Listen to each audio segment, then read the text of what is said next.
evening. How you all doing out there?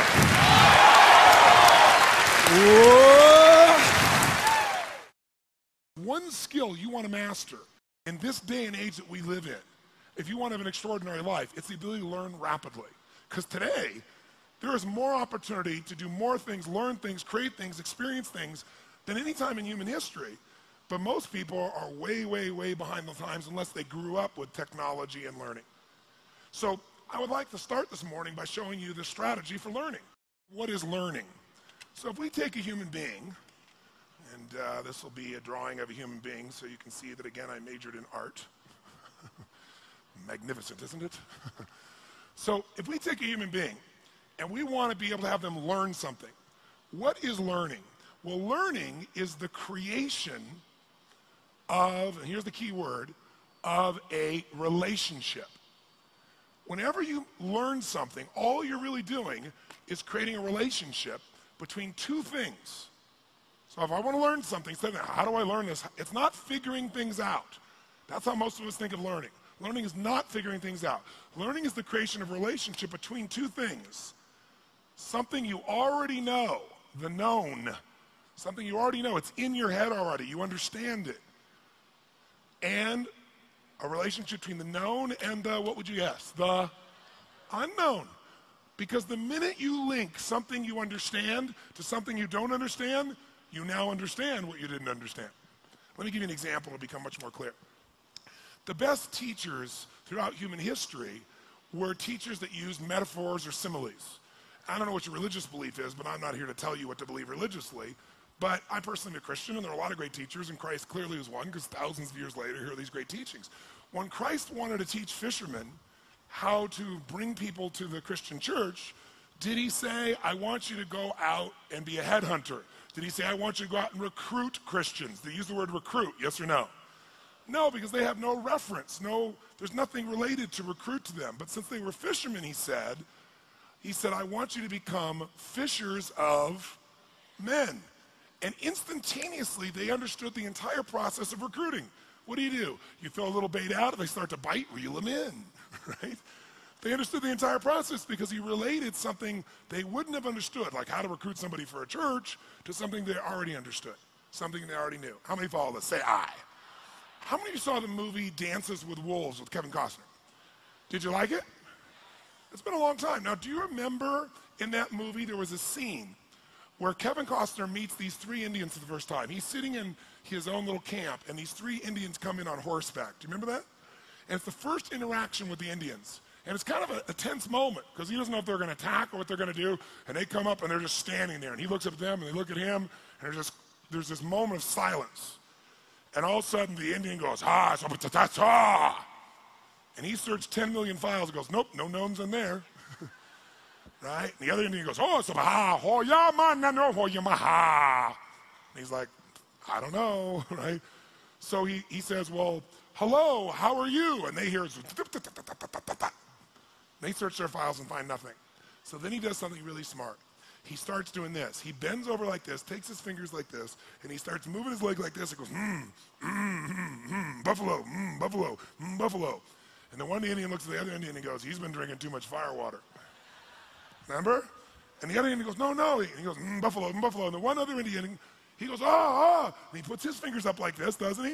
And he goes, tatunga, buffalo, tatunga, buffalo, tatunga, buffalo, tatunga. What happens? He now knows tatunga is, and they know buffalo is.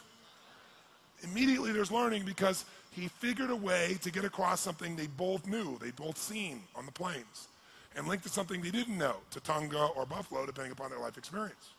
Now, whenever you don't learn, it's because someone is trying to teach you in a different way. And the different way is, I was a good student in school. I liked learning. Until I got to junior high school, where I liked all subjects until I got to there, when math became algebra, geometry, and trigonometry. Because when I got there, I totally hated it. So I had no motivation to really learn it. And with no drive to learn something, you don't. But then secondly, since I wasn't driven, it was also the class that usually had the most homework. And if you didn't end the homework and you came in the next day, it was like being in a foreign language class. The hypotenuse of X, Y, Z over, and all I'm hearing is, my brain's searching, going, I don't know what that is. So then I would raise my hand to ask a question, which is not a good thing to do in that environment. So I'd say, well, what is a hypotenuse? And they go, oh, you don't know? That's really like, you don't know. So if you want to learn something, if you're not learning, it's not that you're not smart. It's not that you can't figure it out. It's that the person is explaining it using references you don't have. So I've learned things like quantum physics. I've learned things like nuclear power from physicists. And I'll say, okay, explain to me how that's like an orange, right? How's that at least like a solar system? Something I understand. And sure enough, once they make that linkage, you got it. You understand the relationship. You understand what things are. So this morning, I want to share with you strategies, but I'll do it by using more of a known. So why don't you write down strategies real quickly as the definition was given to us when I was learning. A strategy is a set of neurological impulses organized into a specific syntax which shapes emotional, biochemical, behavioral responses to such an extent that the stimulus response is consistent. That's how they described us what strategies were. And so we were lost about halfway through the third sentence. And so what happens is when you can't figure it out, then you go in your head, you go, I can't figure it out, what does he mean, what's going on? And then you're gone because you get out of state of being able to learn. So that's why it took 4.5 days. So I'll give you a simpler definition. A strategy is nothing but a specific way of organizing your resources. It's a specific, underline specific, it's very important, it's a specific, it isn't general. A very specific way of organizing your resources in order to, keyword, consistently get a very specific result. So it's a specific way of organizing your resources in order to consistently, not once in a while, consistently get the result you want. Now, what is a resource? Well, it depends on the environment you're using a strategy in. Is time a resource, yes or no? For getting the results you want in your life, yes or no? Is human emotion a resource? Yes, if you use anger, are you going to get different results than if you use joy? Is your physiology a resource for creating that emotion, yes or no?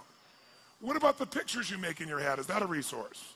Is what you say a resource? Words a resource, yes or no? Sure. So there's unlimited resources, but the way you organize those resources determine whether you're broke or rich. Your time, your mental focus, your attitude, the way you work or don't work, where you spend money or don't spend money. See, it's not can you be rich or poor, it's just strategy.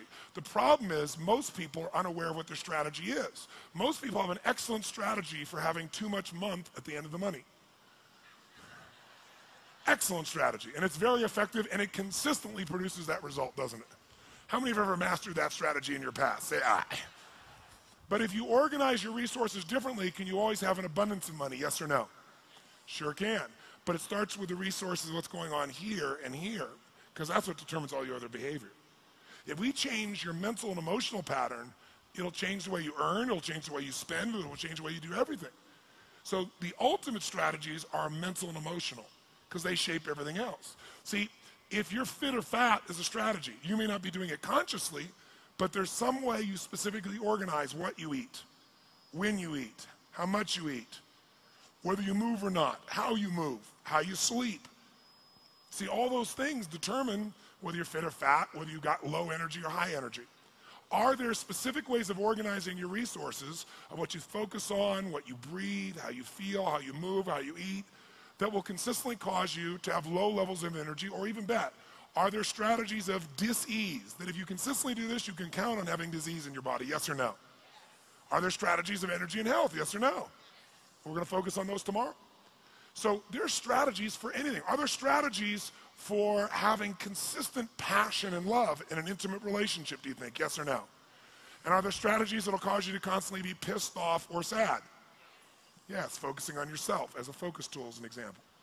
Using your body in a certain way, thinking about things in a certain way. So anything you've ever done, almost everyone in this room, who here has ever had a relationship for some period of time, even a day, where it was magnificently fulfilling and exciting for you and the other person? Say aye. Then you have a strategy, and you think it's time that changes, but it's not, it's your strategy. So the secret this morning is identifying What is it that you do when you succeed and then doing just that when you want to succeed each time? It's like once you know the buttons, you hit those buttons and make it happen.